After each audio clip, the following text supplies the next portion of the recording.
Olá, terceira aula de cinética. Hoje a gente vai falar de um tema muito legal, que é um tema que tem várias implicações no nosso cotidiano, que são os fatores que podem alterar a velocidade de uma reação, tá? Então essa aula é bem teórica, mas apesar dela ser bem teórica, ela tem bastante informação que faz parte da nossa vida.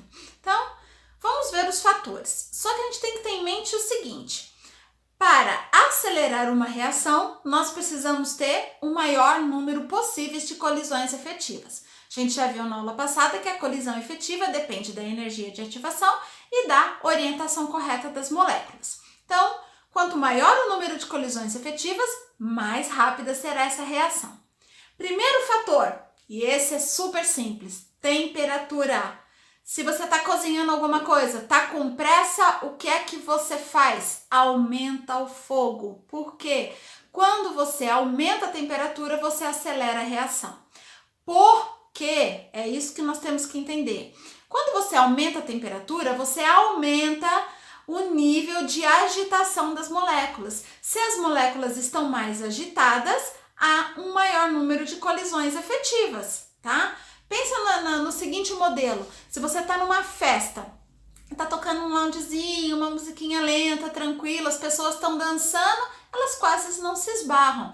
Se de repente o DJ vira lá na sua mesa e começa a tocar uma música muito agitada, um rock, alguma coisa muito forte, todo mundo começa a dançar, a pular, e aí a probabilidade das pessoas se chocarem é maior. A mesma coisa na molécula. Quanto maior a temperatura, maior o nível de agitação das moléculas, maior o número de colisões efetivas. Se aumentou as colisões efetivas, acelera a reação, tá? Isso aí tem várias implicações no nosso cotidiano. Uma curiosidade: quando uma pessoa vai passar por uma cirurgia complexa, que vai ficar várias horas na mesa de cirurgia, eles tendem a diminuir com o medicamento a sua temperatura corpórea, baixa a temperatura do seu corpo. Por quê? Numa temperatura mais baixa, o seu metabolismo fica mais lento e aí eles conseguem ter mais tempo e mais controle, né, durante a cirurgia. E ao contrário, quando o seu corpo precisa acelerar o metabolismo e reagir rápido, a sua temperatura corpórea tem que subir. Então, quando você quer perder peso, por exemplo, você quer acelerar o metabolismo, você faz atividades físicas que você aumente a temperatura corporal. Automaticamente, você transpira, porque é quando o seu corpo tenta regular de novo, né, essa temperatura. Porque nós somos animais que mantêm homeotérmicos, mantêm a temperatura corpórea independente do ambiente. Então, a transpiração é uma das maneiras do seu corpo manter a sua temperatura corpórea. Se você está com febre, o febre é sempre um indício positivo. É um indício que seu metabolismo está sendo acelerado para combater algum organismo, né, diferente, algum invasor no seu organismo. Lógico que essa febre tem que ser controlada, ela não pode atingir certa temperatura, senão as enzimas denaturam, e aí a gente vai entrar no campo da biologia. Mas a febre é sempre um sinônimo positivo, seu corpo está reagindo. Então, aumentou a temperatura, acelera a reação. Então, vamos colocar isso aí na forma da química. Então, se você aumenta a temperatura, você aumenta a agitação molecular, aumenta com isso as colisões efetivas, logo você acelera a reação. Então, por isso que eu falei que na sua casa tem uma máquina que acelera as reações, que é o fogão, que está sempre aumentando a temperatura das substâncias. E tem uma máquina que retarda a reação, que é a geladeira, que ela vai o quê? Diminuir a temperatura das substâncias. Segundo fator, superfície de contato. O que é superfície de contato? É a área de contato aonde vai haver a reação. Essa também é muito intuitiva. Se você tem 2 comprimidos antiácidos, tá?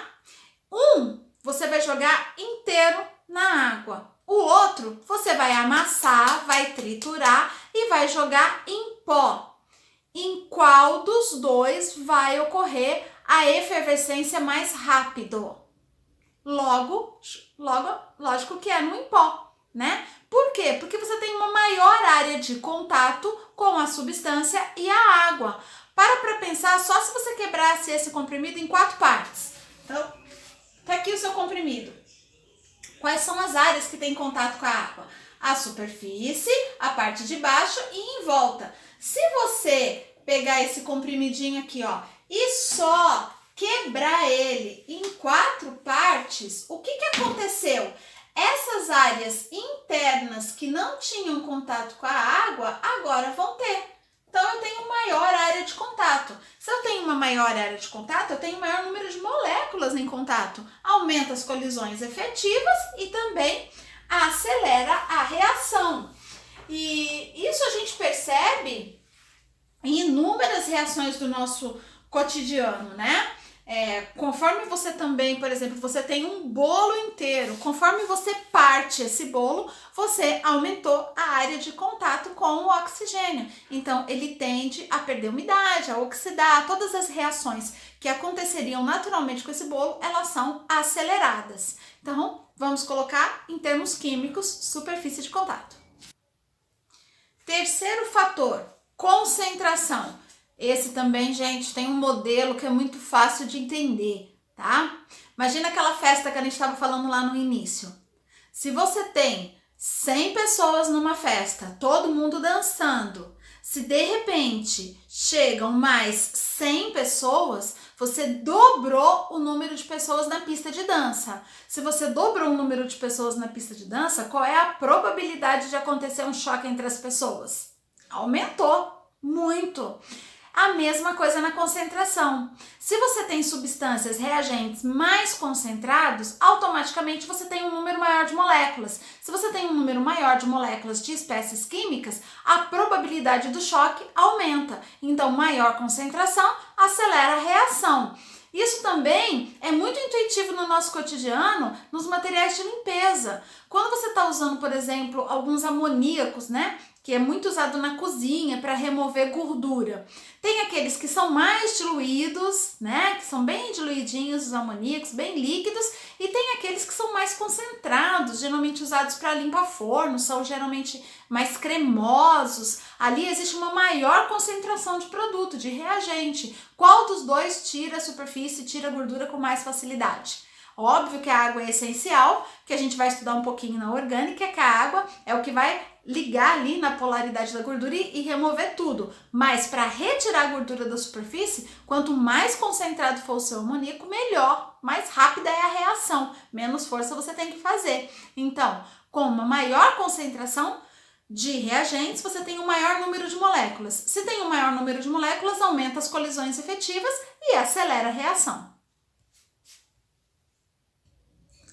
A pressão é um caso particular, porque a pressão ela só vai influenciar em reações, né, onde nós temos as substâncias no estado gasoso, ok? Mas o que é que acontece com a pressão? Quando você aumenta a pressão, você automaticamente diminui o volume, que lá naquela fórmula PVT, lá da física, a gente sabe que a pressão ela é inversamente proporcional ao volume. Então, um aumento da pressão diminui o volume. A gente percebe isso no embolo de uma seringa. Você tem uma seringa e tem um embolo. Você tem um volume X. Quando você abaixa o embolo da seringa, você está fazendo pressão sobre a seringa. Você está aumentando a pressão. O espaço que você tem na sua seringa diminui. Então, aumento da pressão diminui o volume. Então, volume, o que é volume? Volume é espaço, tá? Volta para aquele nosso modelo. Imagina que naquela festa que você tá lá com 100 pessoas, de repente deu um problema na mesa de som, o DJ tem que fechar aquela pista, que é a pista principal da casa, e vai todo mundo para uma pista menor. Então, se você tem o mesmo número de pessoas tendo que se movimentar num espaço menor, aumenta a probabilidade de choque. Se aumenta a probabilidade de choque, aumenta as colisões efetivas, acelera a reação. Então, a pressão diminui o volume aumenta as colisões efetivas e acelera a sua reação.